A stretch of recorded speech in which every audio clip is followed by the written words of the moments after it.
असाधारण प्राकृतिक घटनाएं, अंडर वाटर क्रॉप सर्कल्स। हमारी पृथ्वी असाधारण और रहस्यमय घटनाओं से भरी है। आज हम ऐसी ही एक अविश्वसनीय घटना का पता लगाने जा रहे हैं जो समुद्र की गहराई में घटित होती है। Under water crop circles. जमीन पर बने क्रॉप सर्कल्स की तरह ही ये जटिल पैटर्न भी रहस्य और जिज्ञासा का विषय रहे हैं।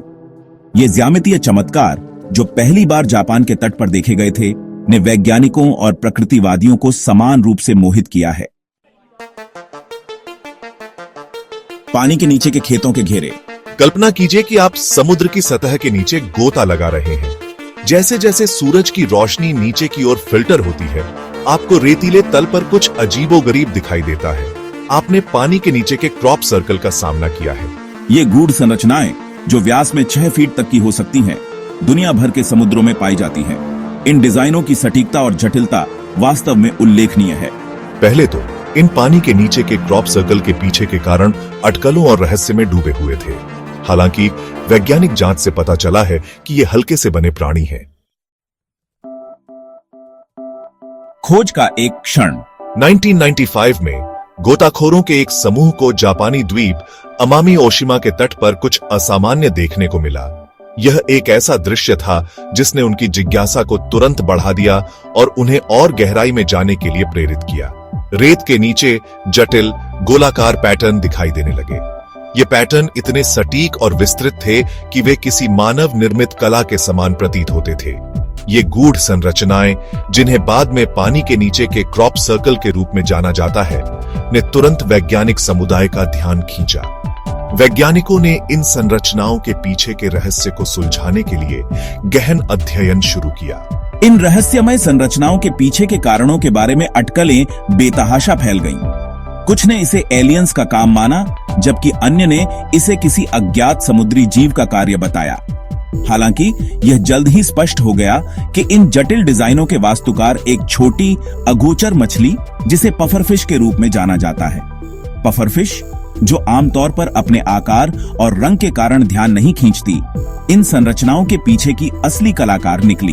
यह खोज समुद्री जीव विज्ञानी हिरोशी त्सुत्सुई के नेतृत्व में शोधकर्ताओं की एक टीम द्वारा की गई थी। उनकी टीम ने इस रहस्य को सुलझाने के लिए कई महीनों तक कड़ी मेहनत की। सावधानी पूर्वक अवलोकन और पानी के नीचे के कैमरों के उपयोग के माध्यम से उन्होंने पफरफिश की गतिविधियों को रिकॉर्ड किया। इन कैमरों ने पफरफिश को इन जटिल संरचनाओं को बनाते हुए कैद किया। वे निर्णायक रूप से यह प्रदर्शित करने में सक्षम थे कि सफेद धब्बेदार पफरफिश इन विस्तृत संरचनाओं के निर्माण के लिए जिम्मेदार थी। यह खोज न केवल पफरफिश के व्यवहार को समझने में महत्वपूर्ण थी, बल्कि यह भी दिखाती है कि प्रकृति में कितनी अद्भुत और जटिल चीजें हो सकती हैं। सफेद धब्बेदार पफरफिश द्वारा पानी के नीचे के क्रॉप सर्कल का निर्माण एक श्रमसाध्य और समय लेने वाली प्रक्रिया है। यह प्रक्रिया न केवल मछली की शारीरिक क्षमता का परीक्षण करती है, बल्कि उसकी धैर्य और समर्पण का भी प्रमाण है। पफरफिश को इस कार्य को पूरा करने में कई दिन लग सकते हैं, और इस दौरान वह लगातार काम करता रहता है, जिसमें सटीकता और कलात्मकता का उल्लेखनीय प्रदर्शन शामिल है। पफरफिश द्वारा बनाए गए ये डिजाइन न केवल सुंदर होते हैं, बल्कि वे मछली के जीवन चक्र का एक महत्वपूर्ण हिस्सा भी होते हैं। ये डिजाइन मादा पफरफिश को आकर्षित करने के लिए बनाए जाते हैं, जो इन डिजाइनों की गुणवत्ता के आधार पर अपने साथी का चयन करती है। ये प्रतीत होने वाली सरल मछलियां अपने पंखों और शरीर का उपयोग करके रेत में जटिल डिजाइन बनाने के लिए करती है। पफरफिश अपने पंखों का उपयोग करके रेत को हिलाता है और उसे सही आकार में ढालता है। यह प्रक्रिया बहुत ही नाजुक होती है और इसमें बहुत ध्यान और सटीकता की आवश्यकता होती है। प्रक्रिया तब शुरू होती है जब एक नर पफरफिश एक उपयुक्त स्थान का चयन करता है। यह स्थान आमतौर पर एक शांत और सुरक्षित क्षेत्र होता है, जहां मछली बिना किसी बाधा के अपना काम कर सके। एक बार स्थान का चयन हो जाने के बाद पफरफिश अपने काम में जुट जाता है। एक बार जब वह एक स्थान पर बस जाता है, तो वह अपने पंखों का उपयोग करके रेत में एक गोलाकार खाई खोदना शुरू कर देता है। यह खाई डिजाइन का आधार होती है और इसे बहुत ही सावधानी पूर्वक खोदा जाता है ताकि इसका आकार सही हो। जैसे जैसे पफरफिश खोदती जाती है, वह धीरे धीरे खाई को गहरा और चौड़ा करता जाता है। ध्यान से रेत को एक उठा हुआ रिम बनाता है जो सर्कल को घेरेगा। यह रिम डिजाइन को और भी आकर्षक बनाता है और इसे एक विशेष रूप देता है। ध्यान से रेत को एक उठा हुआ रिम बनाता है जो सर्कल को घेरेगा। यह रिम न केवल डिजाइन को स्थायित्व प्रदान करता है, बल्कि यह मादा पफरफिश को भी आकर्षित करता है। रिम का आकार और उसकी सटीकता मादा पफरफिश के लिए बहुत महत्वपूर्ण होती है। एक बार जब मुख्य सर्कल पूरा हो जाता है तो पफरफिश अपने उत्कृष्ट कृति में सजावटी तत्वों को जोड़ना शुरू कर देता है। ये सजावटी तत्व छोटे पत्थरों, शैवाल और अन्य वस्तुओं से बने होते हैं, जिन्हें पफरफिश बहुत ही ध्यानपूर्वक चुनता और व्यवस्थित करता है। माना जाता है कि वे सर्कल के भीतर पानी के प्रवाह को तोड़ने में भूमिका निभाते हैं, एक शांत और अधिक स्थिर वातावरण बनाते हैं जो पफरफिश के अंडों की रक्षा करने में मदद करता है। यह वातावरण अंडों को सुरक्षित और स्वस्थ रखने में महत्वपूर्ण भूमिका निभाता है। एक शांत और अधिक स्थिर वातावरण बनाते हैं जो पफरफिश के अंडों की रक्षा करने में मदद करता है। पफरफिश अपने अंडों की सुरक्षा के लिए बहुत ही समर्पित होता है और वह अपने बनाए गए डिजाइन के भीतर उन्हें सुरक्षित रखता है। यह प्रक्रिया न केवल पफरफिश की शारीरिक क्षमता का परीक्षण करती है, बल्कि उसकी धैर्य और समर्पण का भी प्रमाण है। जबकि सफेद धब्बेदार पफरफिश पानी के नीचे के क्रॉप सर्कल बनाने के साथ सबसे अधिक जुड़ी हुई प्रजाति है। यह एकमात्र समुद्री जीव नहीं है जो जटिल पैटर्न और संरचनाओं को तैयार करने में सक्षम है। एक ऐसा प्राणी जो विशेष रूप से दिलचस्प है, वह है पगडंडी बनाने वाला समुद्री अर्चिन।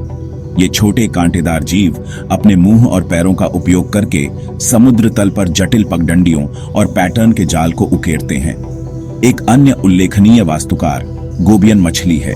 ये छोटी तल में रहने वाली मछलियां अपने अंडों के लिए आश्रय स्थल बनाने के लिए जानी जाती हैं। अक्सर अपने मुंह का उपयोग करके रेत या बजरी में गड्ढे खोदती हैं और पत्थरों या गोले को घोंसले के प्रवेश द्वार पर व्यवस्थित करती हैं। पानी के नीचे के क्रॉप सर्कल पफरफिश की कलात्मक प्रतिभा का प्रमाण केवल देखने में मनभावन से कहीं अधिक हैं। ये जटिल संरचनाएं जो अक्सर समुद्र के तल पर देखी जाती हैं, वास्तव में समुद्री जीवन के लिए महत्वपूर्ण हैं। पफरफिश अपने साथी को आकर्षित करने के लिए इन सर्कल को बनाते हैं, लेकिन इनका महत्व इससे कहीं अधिक है। वे समुद्री पारिस्थितिकी तंत्र के नाजुक संतुलन में महत्वपूर्ण भूमिका निभाते हैं। इन सर्कल के माध्यम से पफरफिश न केवल अपने साथी को आकर्षित करते हैं, बल्कि वे समुद्री जीवन के लिए एक सुरक्षित स्थान भी प्रदान करते हैं। यह स्थान अन्य मछलियों और जीवों के लिए भी महत्वपूर्ण है जो इन संरचनाओं के आसपास रहते हैं। सर्कल का उठा हुआ रिम जो नर पफरफिश द्वारा सावधानी पूर्वक बनाया गया है, एक सुरक्षात्मक बाधा के रूप में कार्य करता है जो अंडों को शिकारियों से बचाता है और उन्हें मजबूत धाराओं से बचाता है।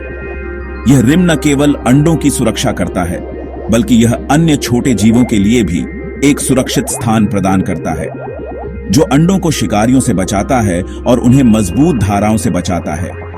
इसके अलावा यह संरचना अंडों को स्थिरता प्रदान करती है, जिससे वे सुरक्षित रूप से विकसित हो सकें।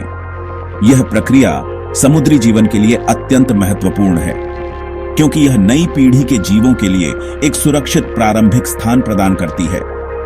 इसके अलावा पानी के नीचे के क्रॉप सर्कल छोटे अकशेरुकी जीवों और अन्य जीवों को आकर्षित करते हैं, जो सर्कल द्वारा प्रदान किए गए आश्रय और भोजन के स्रोत की तलाश में आते हैं। ये छोटे जीव इन संरचनाओं के आसपास एकत्रित होते हैं, जिससे एक समृद्ध और विविध पारिस्थितिकी तंत्र का निर्माण होता है, जो सर्कल द्वारा प्रदान किए गए आश्रय और भोजन के स्रोत की तलाश में आते हैं। यह पारिस्थितिकी तंत्र न केवल पफरफिश के लिए बल्कि अन्य समुद्री जीवों के लिए भी महत्वपूर्ण है। यह संरचना समुद्री जीवन के लिए एक महत्वपूर्ण स्थान बन जाती है, जहां वे सुरक्षित रूप से रह सकते हैं और भोजन प्राप्त कर सकते हैं। हालांकि पानी के नीचे के क्रॉप सर्कल समुद्री वातावरण की तरह, जो उन्हें घर कहते हैं, मानवीय गतिविधियों के बढ़ते खतरे का सामना कर रहे हैं। इन संरचनाओं की सुरक्षा और संरक्षण अत्यंत महत्वपूर्ण है, ताकि समुद्री जीवन को सुरक्षित रखा जा सके। मानवीय गतिविधियों के बढ़ते खतरे का सामना कर रहे हैं। प्रदूषण, आवास का विनाश और जलवायु परिवर्तन सभी समुद्री पारिस्थितिक तंत्रों पर भारी पड़ रहे हैं। इन खतरों के कारण पानी के नीचे के क्रॉप सर्कल और उनके आसपास के पारिस्थितिकी तंत्र को गंभीर खतरा है। प्रदूषण, आवास का विनाश और जलवायु परिवर्तन सभी समुद्री पारिस्थितिक तंत्रों पर भारी पड़ रहे हैं। हमें इन संरचनाओं और उनके पारिस्थितिकी तंत्र की सुरक्षा के लिए ठोस कदम उठाने की आवश्यकता है ताकि समुद्री जीवन को सुरक्षित रखा जा सके और इन अद्वितीय संरचनाओं की सुंदरता और महत्व को बनाए रखा जा सके। उत्तरों, जैसे ही हम अपनी पानी के नीचे की क्रॉप सर्कल की खोज का समापन करते हैं, आइए हम उन अजूबों और रहस्यों को याद करें जो प्राकृतिक दुनिया में हमारे चारों ओर प्रतीक्षा कर रहे हैं। हमारे साथ इस अविस्मरणीय यात्रा पर निकलने के लिए धन्यवाद। आइए हम अपने समुद्रों की रक्षा और संरक्षण के लिए प्रतिबद्ध हों, यह सुनिश्चित करते हुए कि आने वाली पीढ़ियां पानी के नीचे के दायरे की सुंदरता और आश्चर्य का अनुभव कर सकें।